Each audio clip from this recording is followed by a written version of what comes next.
help how's life. Today I'm going to briefly talk about Walter Benjamin's The Storyteller.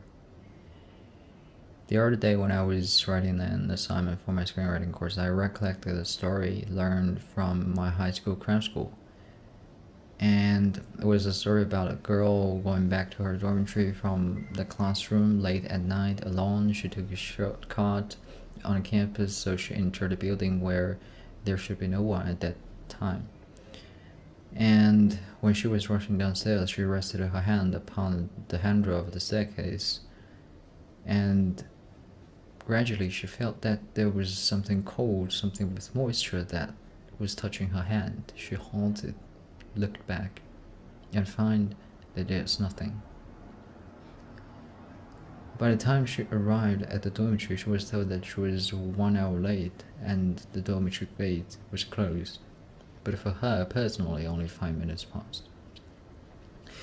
And by all means, there's nothing special about this story.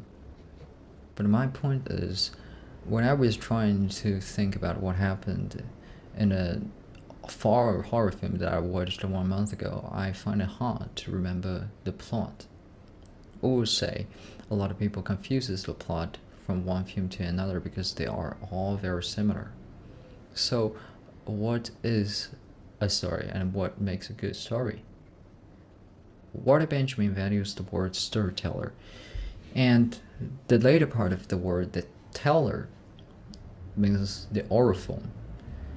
In order to tell a story, we first need to hear the story from someone else and find it interesting, and we then need to understand it, to process it, to assimilate it, meaning adding our own experience in it and letting the story become a part of ourselves.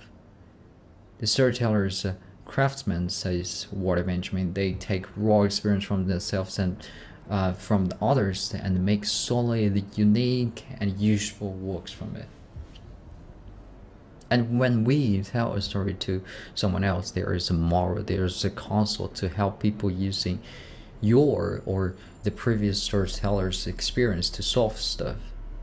For example, try to remember one of the parables that you read when you was young. For example, 1001 Nights. You always learn something. There is always something to take away when you finish reading the story.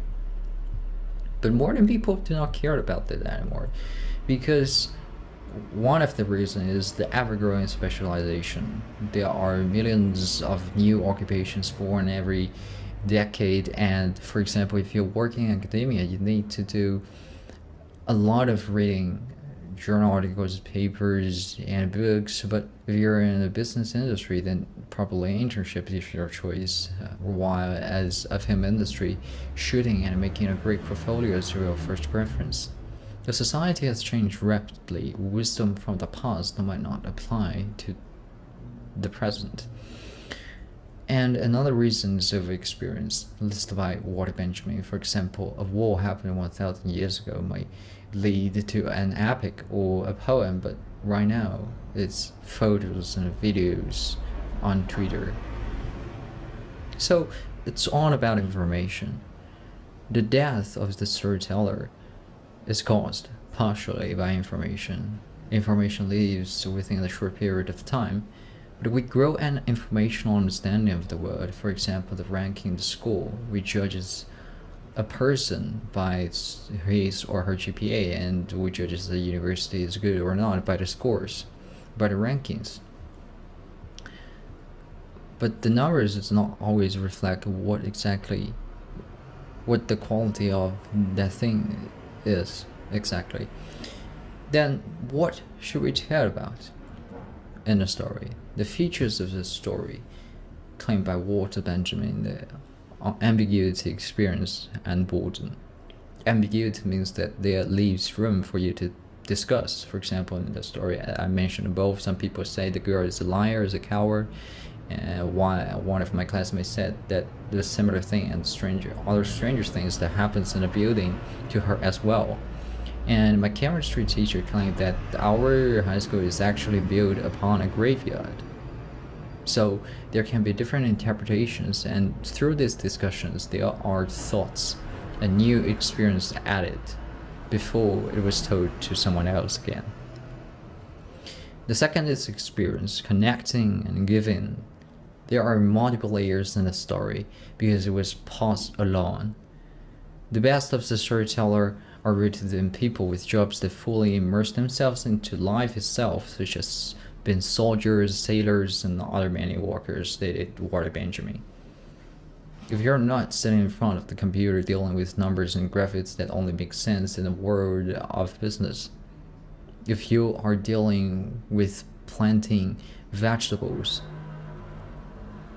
life only makes sense when you truly experience and interact with life, but rather than symbols and semiotics.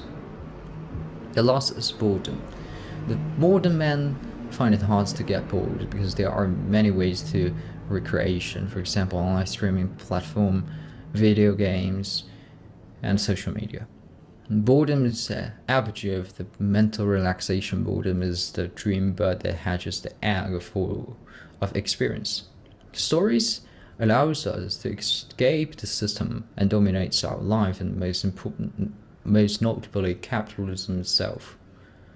They allow us into a carefree existence of laziness, boredom, and relaxation, safe from the deadlines and reckoning up the bank accounts.